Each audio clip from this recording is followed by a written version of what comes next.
Hi, welcome to the Opinions That Matter. Today we have Himani Bishnoi. She is a practicing psychologist in the UK.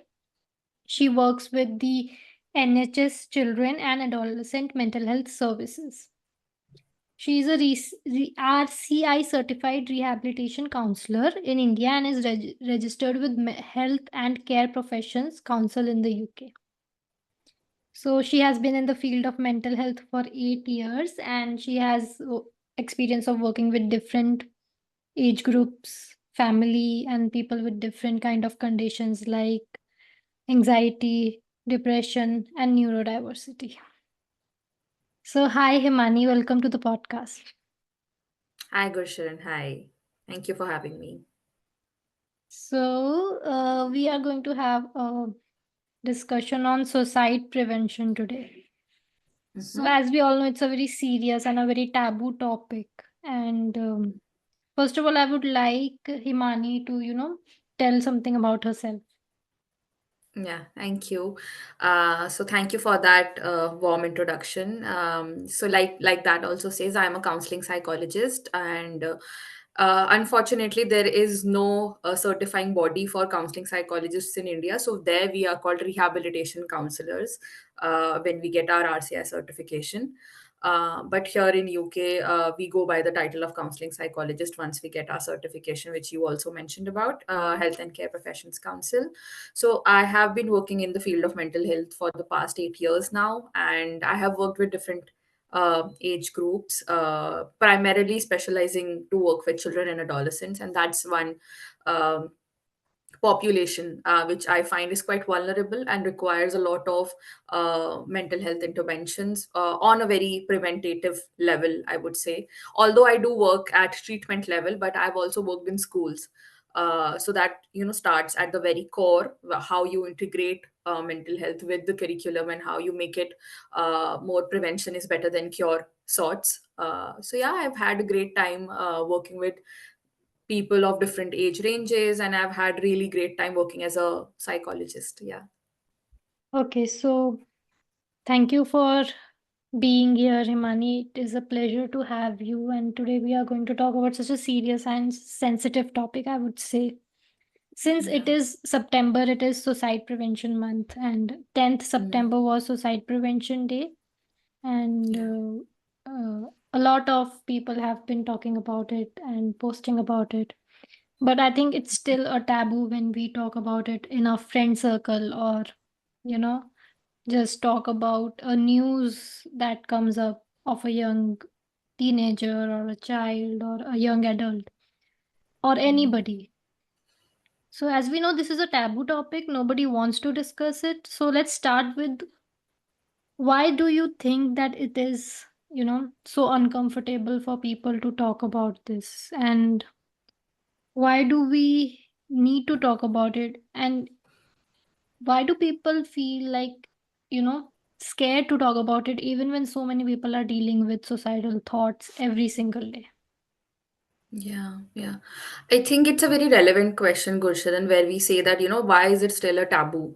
And of course, right now we are sitting in the month of September and it is marked as Suicide Prevention Month, like you also mentioned. But I don't think we require a particular occasion to sort of even talk about it and have conversations. That only, showcases the status of mental health, how it is cornered to some extent, that it gets celebrated or talked about when there are specific occasions, like I am guilty of that also. Like in our when I was working with the school also, we used to have World Mental Health Day, and that's when we felt that the conversations need to happen and everybody needs to be aware and everything. So I think that's where it becomes a taboo, because we feel that the more we push away difficult conversations, the better it is for our children. Like, if for you also, when we were growing up, our parents usually never spoke about things like these with us. And anxiety was just a feeling, a pittish feeling in the stomach, or having knots in your stomach, and people often used to confuse it with digestive issues.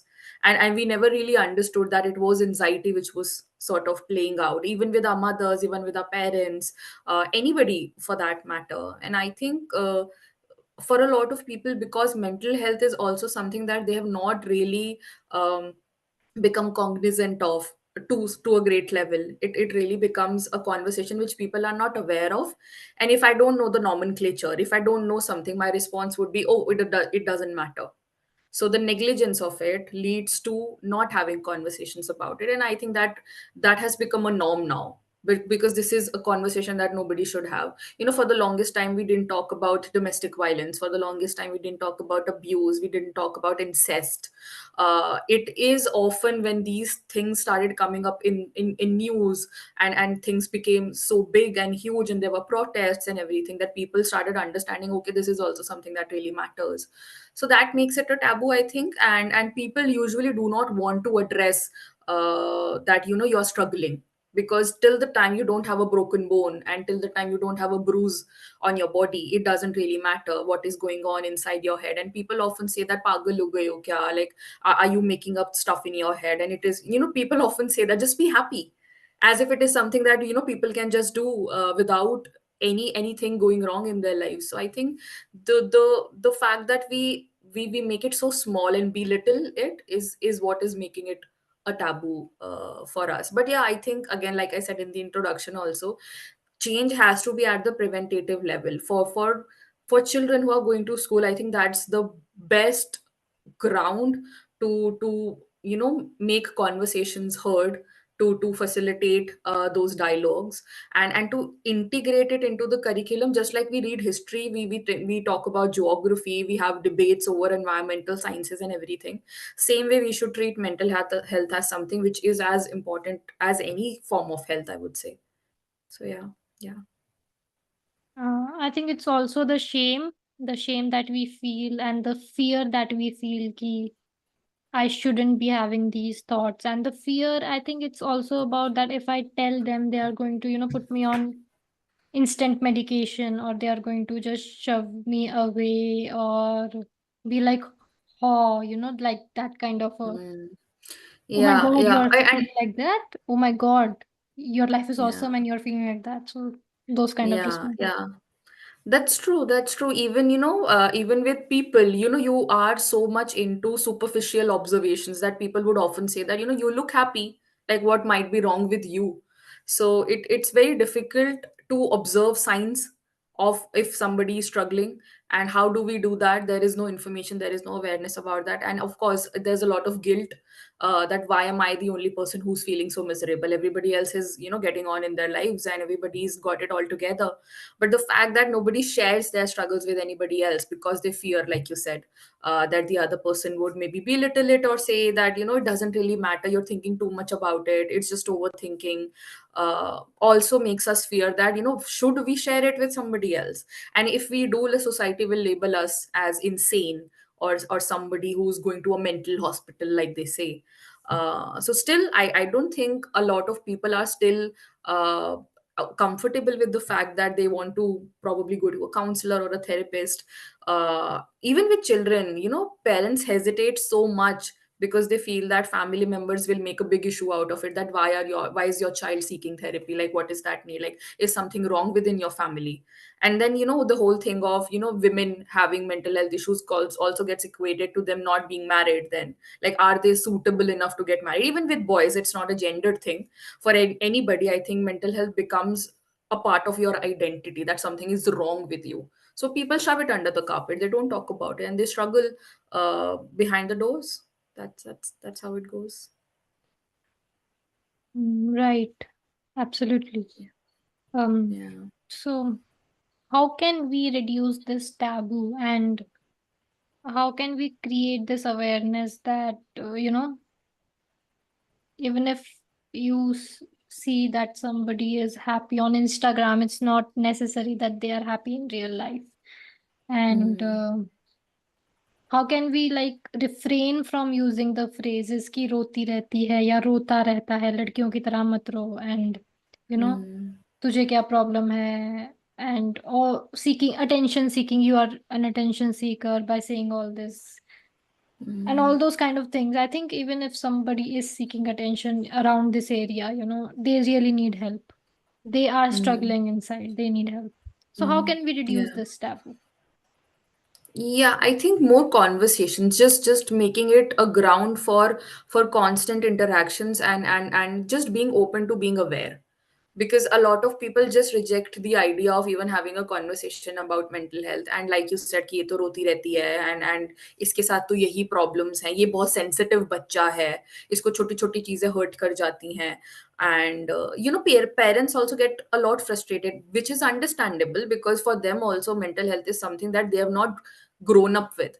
तो उनके लिए भी समझ पाना मुश्किल है कि how do I help my child now. But at the same time again वहां पे भी एक पॉसिबिलिटी हो सकती है that it becomes a Abu. um, and parents might feel that I shouldn't venture into the territory of mental health because I don't know anything about it, and I might give a very unhealthy advice, and I might come across as somebody who's being insensitive.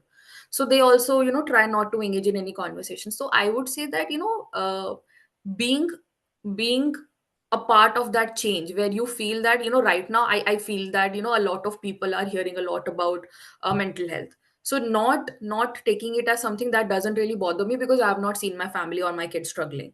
So जब तक आपके घर पे नहीं आ रहा है, जब तक आप स्ट्रगल नहीं कर रहे हो, डजंट मीन तब तक आप कॉन्वर्सेशन नहीं करोगे, right? People have been for ages talking about breast cancer, और एंड जब एड्स आया था, so people started talking about AIDS. So like, why does it require for anything to become an epidemic till the time it is taken seriously? Yeah, I don't think a lot of conversations happened about mental health before pandemic, because after pandemic people were like snapping out of their regular lives, and they were like, what is happening to me? How can I not become social again? Why am I having this anxiety when I'm supposed to go and sit with a bunch of people?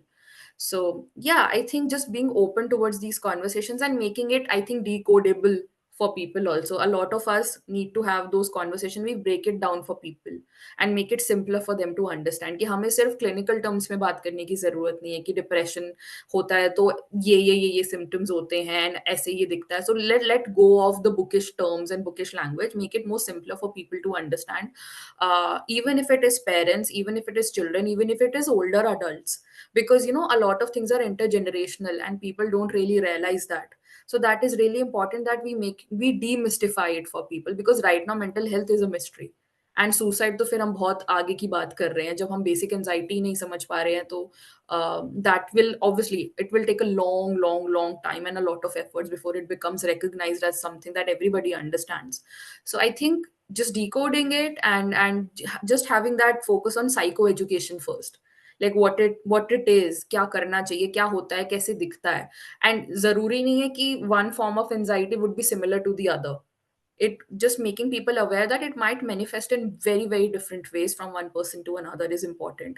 And no matter what, like from on a very healthcare note, on an educational institutional note, in terms of NGOs, anything, whatever bodies are working towards this or not working towards this also, they should make it a part of their core structure and policy. Just like you have sick leaves, so like, do we really talk about mental health leaves? I think there was a whole long debate about whether we should have that, and whether people should be allowed to say that I'm feeling anxious today, I don't feel like coming in, can I have a leave? Like, I don't think people can say that right now. It's still a debatable thing. But yeah, I think, yeah, basic steps and very foundational steps are needed before we can even have those conversations. First, let people know what depression is, what anxiety is, and then probably we can take a step further. And everybody needs to have that conversation, even if it sounds very very difficult, even if you don't know about it. People didn't know about sciences back then. We are all learning and growing with each passing day, so just be open to having conversations and knowing things even if you don't know right now. So yeah, that's important. So the common things that I have heard when I talk about it, ki haan, I feel anxious or there is anxiety that I deal with, and that's why I'm not doing this right now. Like I'm not Hmm. doing a full-time job right now because I am Hmm. dealing with a lot of anxiety. Like I'm giving my personal example. So I get these kind of Okay. replies that, people in the earlier times or women in the earlier times were very strong. They did not have anxiety. ये तो आजकल का word है.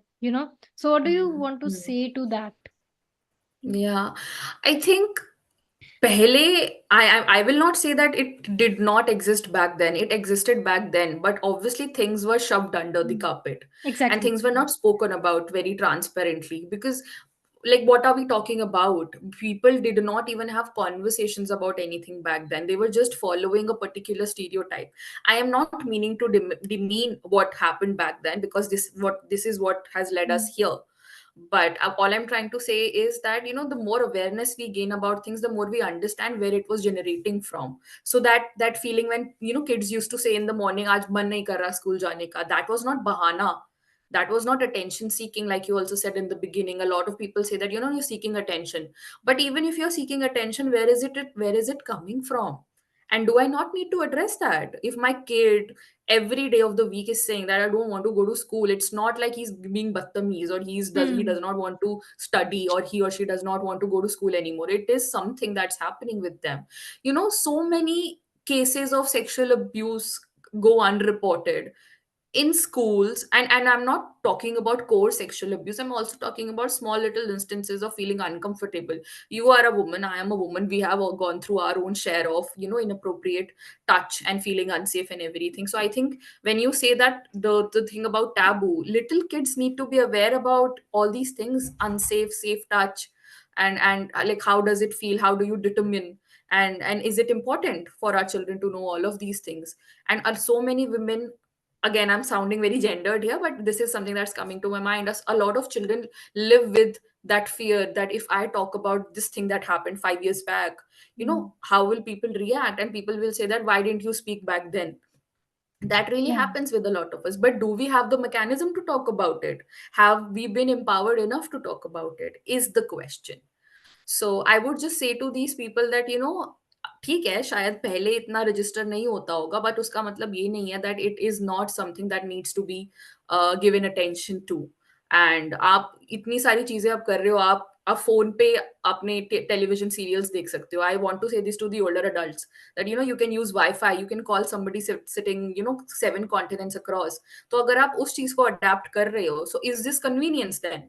You can adapt to technology and new things coming up when it comes to your convenience, but when it comes to things being difficult, which are being spoken about, then you take a very convenient stance and say that this did not exist back then. So stop shutting people's voices.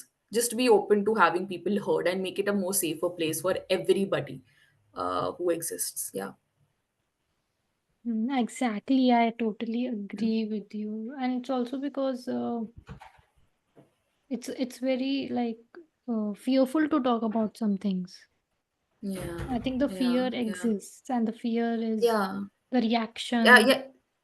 Mm. Yeah, absolutely. And of course, I have worked, I would not take the name, of course, but yeah, I have worked in a government hospital back in India also, at a very renowned government hospital. And I've heard people talking about, kuch nahi hai, ye to spirits hai. So we took the kid to, this priest or something, and there were spirits around and everything. So all these conversations, जहाँ पे आप spiritually एक ऐसे unknown territory में उस चीज को ascribe कर सकते हो, but you won't be comfortable talking about things going wrong here.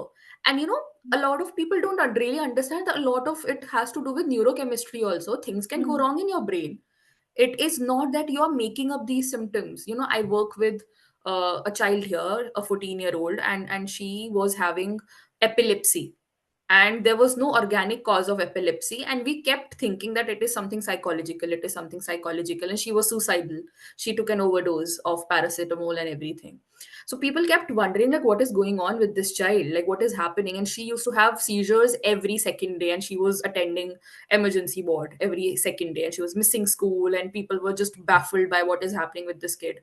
Eventually it was understood that she was sexually assaulted 2 years back, and that's when the seizures started happening. And she did not have the courage to speak about it because she was on a holiday, and she's a 14-year-old, and she was drinking at that time, and her parents weren't aware. She was probably with a bunch of other girls, but the child really had that burden that, I was drinking, and hence it happened, and I shouldn't now talk about it because people would blame me that, you were not in the right condition, and you asked for it.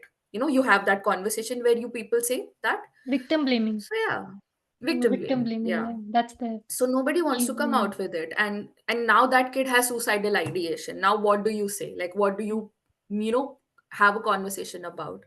So it is important that we, even if that girl was drinking, I can of course tell her and psychoeducate her that, when there is a particular age for trying certain things, be it anything, be it alcohol, smoking, to each their own. People decide what they want to, what kind of lifestyle they want. I can psychoeducate that girl, but I can't say that, you were drinking and hence that happened. And that girl must have heard this dialogue so many times that she felt that fear, like you were saying, that I shouldn't come, like I shouldn't open up about this. And when she did, there have been no seizures for the past 2 months since the time she's disclosed that.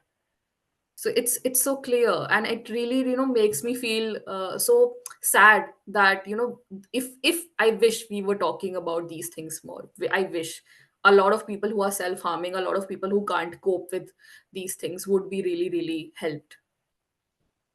So I hear this Yeah. a lot. Like anytime a woman goes through something, violence or any kind of abuse, लड़कियां भी तो कम नहीं है. That's the line I Hmm. hear a lot. Even from Hmm. women, I hear these kind of lines. Hmm. And Yeah, that's really yeah. sad.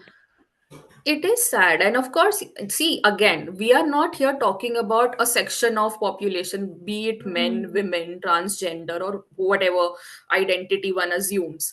We are not talking about any one section of people going through something. We are addressing mm. everything. We are just trying to say that there is no equity. Yeah, that's there true. might be con- there might be conversations about equality, but again, for women to be registered as individuals who need empowerment, identity formation, and who need to be out of the shadows of other genders, is now recognized. So it has taken years of effort, hard work, Mm. blood and sweat to be able to reach at this point, while it has been, unfortunately, to no fault of theirs, has been quite easier for men, because it's systemic. I won't really blame one gender for that also. Obviously. So yeah, but people can have conversations about it. People can say that women are trying to be more liberal, and उनका equality का conversation बहुत ही feministic है, जो कि मुझे समझ नहीं आता how are these both different. Anyway, that's a conversation for a very different tangent. But yeah, again, I'm not meaning to say that only one gender goes through anything in particular when it comes to mental health. All of us do, but for women it doesn't get really registered because women are supposed to have it all together. They are the ones who run a household, so they are supposed to be independent. They are supposed to take care of themselves, children, families, everybody. So they usually hide and don't report a lot of things which are happening to them, and hence we have much more concerns of mental health with women. It is statistically out there. So yeah, unfortunate but true.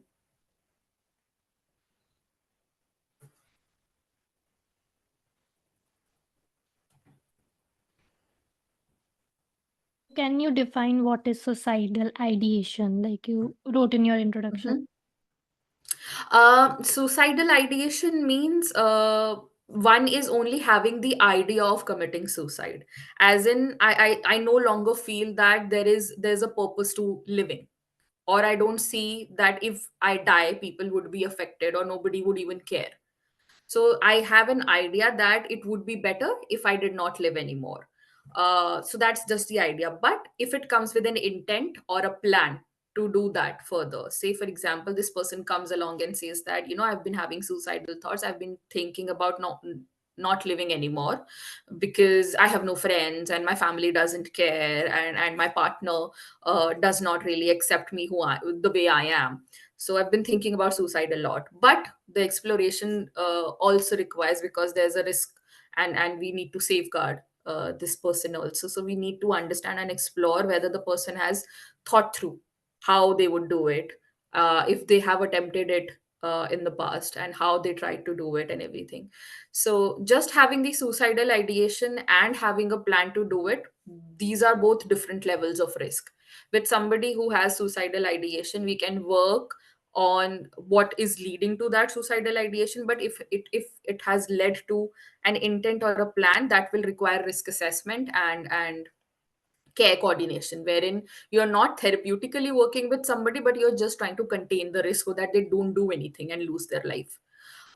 So that usually doesn't require a therapist all the time, but it can also require, like, for I am talking about Mm. here in the UK, care coordination is done by mental health nurses or clinical specialist nurses who are trained in containing the risk and safeguarding the person by maybe having interventions with families, by taking the person out, by skill building, by making support network even, consolidated and strengthened for that person. And then comes the role of a therapist, who then works on the core of these thoughts, like what are the Yeah. core beliefs, where is it coming from.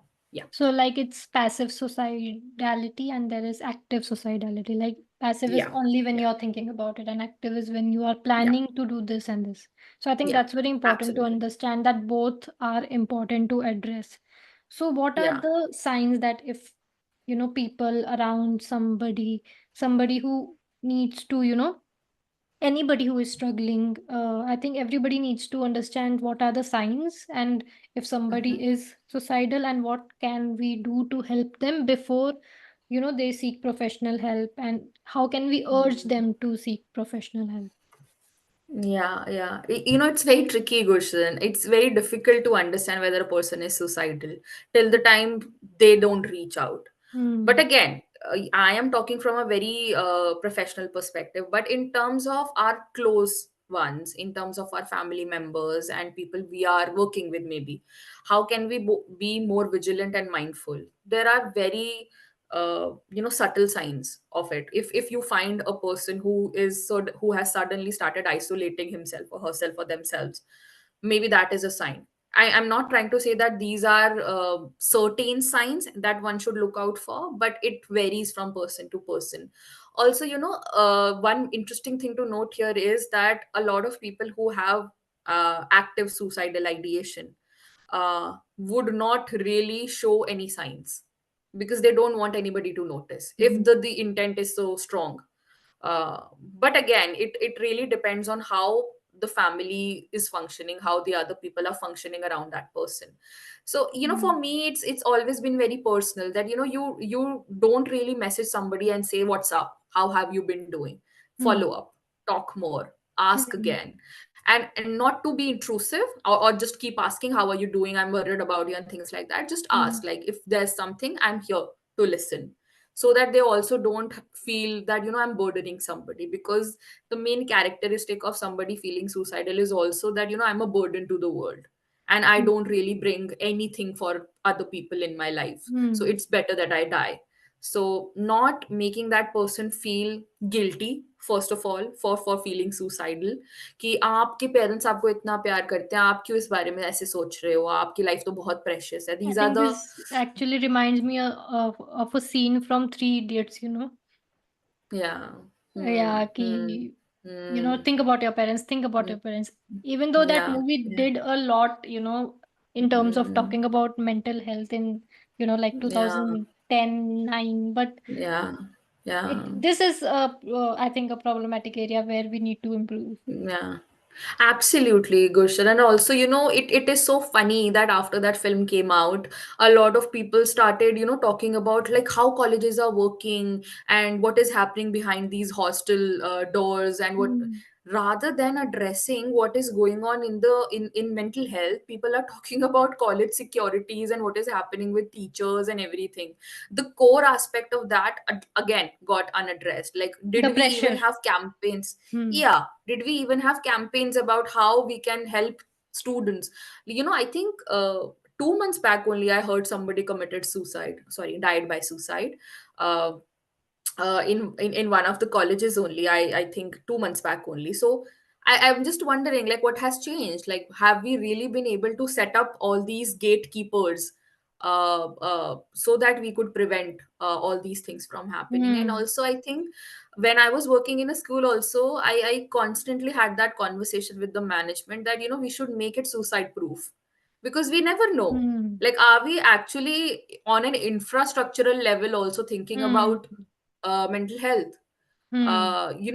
We boast about the fact that, oh, my institution or my office is, aesthetically beautiful, and it's Hmm. so airy, it's so windy. But on that note also, are we acknowledging the fact that people can have really vulnerable state of minds and something can happen?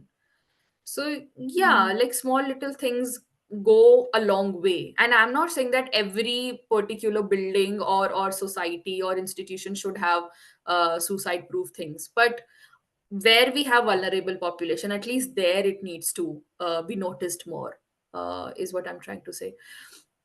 So yeah, a lot of times it feels like people don't want to talk about it, again coming back to your question, but it is important to check in, Mm. and you would be able to address the difference between a person's behavior.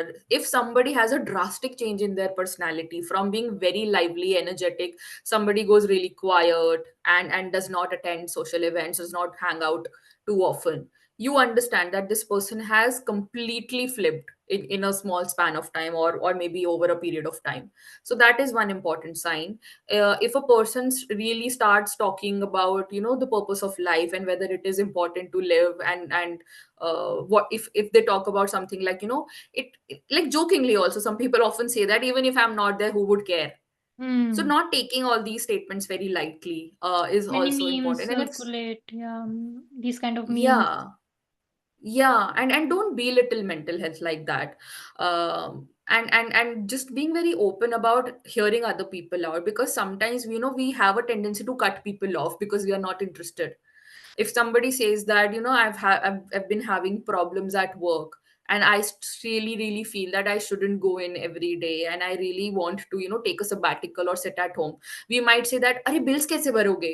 Mm. So don't really, shut other people down. Let them talk. Let yourself be a listener when people are trying to talk about anything. I saw this beautiful ad. I think it came out 1 year or 2 years back, which was about Dobara Pucho. So Mm. there were like different instances shown in that ad, where this guy is sitting in a house party, and this another friend comes along and says that, "Kya chal raha hai tere sath," and everything, and this guy is busy messaging somebody, and he said, "Ha ha, sab theek hai," and he starts having a drink, and this person comes along and say that, "Sach bata, kya chal raha hai tere sath? You don't look fine," and that person just breaks down and says that, I've been having really tough time at work, and it's very difficult because I have my parents to look after, and I just can't leave a job also because financial responsibilities and everything." And the simple message of that short ad was, "Pucho," like talk, and ask somebody, check in, Sometimes it and becomes very tough because so many people have this habit of, especially the mm, men, like they have been mm, taught not to talk about their problems, or they are don't yeah, will not look tough enough. So that's yeah, really hard on them, and it's very unfair that they are like shut down and they mm, don't want to talk about it, and then yeah, it's a very harmful yeah. situation. It is, and it's very unfortunate that, for men also, it takes years for them to come up with something like, "I am also feeling anxious," and I feel really sad about that. And you know, there was this one kid that I remember, who I used to meet in one of the institutions that I was working in, and she used to tell me that, "Ma'am, आप बोलते रहते हो कि ऐसे आपको change लाना चाहिए, you should think differently and you should talk about mental health. Like, how can I change that? पूरी सोसाइटी ऐसा सोचती है, तो मेरे डिफरेंट सोचने से क्या होगा? We will go along with the society." So again, addressing the fact that, how can each person make it a safer place, and how can each person become a torch bearer for mental health, is by doing your part. If I become that person who does not throw garbage on the road, I will do my duty, right? Similarly, if I make it of a responsibility of my own, and if I take ownership that I will make people who are close to me feel safe enough that they can talk about anything that's going on with them, I am doing my part. I can't take responsibility for what goes beyond that. If I am there for a friend, that person would learn and be there for another friend, and it will be like a chain reaction. So let's try and do our bits. Let's try and become people who hold safe spaces for other people to talk about their mental health, so Right. that we can pass on that message for everybody to again hold a safe space for other people, and we make it a community like that then. My next question is that how can like counseling and therapy, professional help, basically, how can it help in dealing with suicidal thoughts? Um, Also, in your previous question, I forgot to address that. You also said that how can we urge people To to seek seek help. help? Yeah, so it would be difficult to call it urge because people won't ever be ready to seek help when they are Mm. actively being suicidal, because they don't no longer see the purpose. But yeah, in that aspect, I think again, I would repeat myself and say that psychoeducation is extremely important, and making people who are closer to uh, like maybe talk within families and have those conversations register more when it comes to supporting that person. So even if the person is not coming for therapy, they still feel supported, and they still feel that whatever they are going through, they're not alone with that. Again, that will determine the kind of support that they will get on a very basic level, that they are not feeling unheard or cornered or judged for feeling whatever they are feeling. So once we make families and people who are close to these people understand that they need to be supportive, again, we can look at therapy and counseling. And I will talk more about young adults because that's the population that I have worked most with. For them, I think therapy and counseling, first of all, again, it needs to be demystified. We need to make people understand that therapy is not only for disorders and clinical diseases, because people have that misconception that if you are diagnosed, first of all, there's a taboo with diagnosis also. People don't want to be labeled, and I do completely understand that, and I vouch for the fact that we should not be after labels. Actually not. But that is also, Gursharan, lopsided, because a lot of parents, I'm specifically talking about children, they want to get diagnosis because they can get provisions. They would really want to go for the diagnosis of, say, learning disability or autism or things like that, because they can get provisions in the 12th standard. um, so yeah, things like that also exist. But yeah, it is important that we let people be aware that it is not only for disorders, and people also seek therapy for self improvement. And just because you are having suicidal thoughts does not mean that you have depression, and vice versa. It does not really have to be diagnosed specifically that you have depression. Sometimes, like I spoke about that kid, right, that person had suicidal thoughts because she was sexually assaulted and she couldn't speak about it, and she was thinking that the only way to cope with her uh, feelings of guilt and shame was to commit suicide, or sorry, was to think of dying by suicide. So yeah, it is important that we make that bifurcation clear in people's heads. And secondly, it is important that we treat therapy as also something which is human and person centered, and not really go into the core aspects of principles and techniques and strategies. Although that is something that a therapist should be informed about, but it's important to make the other person also feel safer, because if it was so easy for them to seek help, they would have done it 5 years back. But if they are having the courage to come to a therapist session, first of all, we need to acknowledge the fact that it has taken them a lot of courage, and secondly, it's important that we help them feel settled and feel comfortable in that area, because it is very vulnerable. Of course, suicidal thoughts come with a sense of embarrassment and shame and guilt again, that I am doing something wrong and I shouldn't think about taking my own life because it is precious. So again, letting the other person know that we will go as per your pace, so that you also don't feel rushed into healing. And the last goal and the last aim of our therapeutic intervention is not to let the person feel that they have recovered, but to help them build certain skills that even if it comes later in their lives, they feel self sufficient to deal with it, and they have required coping mechanisms or required support systems to again seek help. So for me, it would be to empower them, therapy and counseling. But again, if because we go by in terms of we want to work on thoughts and feelings and behaviors, so of course a lot of interventions would be very specific in that we will talk about core beliefs, we will talk about negative self evaluations, we will talk about coming from broken families or having intergenerational conflicts, and what is dropping down which is making them feel what they are feeling. And if it is regarding their workplace, if it is regarding relationships breaking down, if it is regarding their own self esteem, or any sort of trauma or abuse that they have gone through. So the therapy will be focused on that specifically. So for trauma, it would be trauma informed. For abuse, again, it would be trauma informed. And for maybe intergenerational conflicts, maybe it would be a family therapy or a systemic work sort of a setting. And if it is directly related to self-esteem, maybe it would be cognitive behavioral therapy or trauma focused cognitive behavioral therapy or anything like that. So yeah, it is important to first make it an exploration where you figure out what is going on for this person, and then eventually make it more specific, but at the same time not losing sight of making it person centered and not rushing the process of reaching your therapeutic goals. So yeah, I think that flexibility is important from a therapist's perspective. Right. Yeah, yeah. So I think we had a very, very nice discussion. Anything you want to say at the end? I would just say thank you, Gurshan. And I think the more we talk about it, I think we are able to have some loose threads Yeah. from every question and every conversation.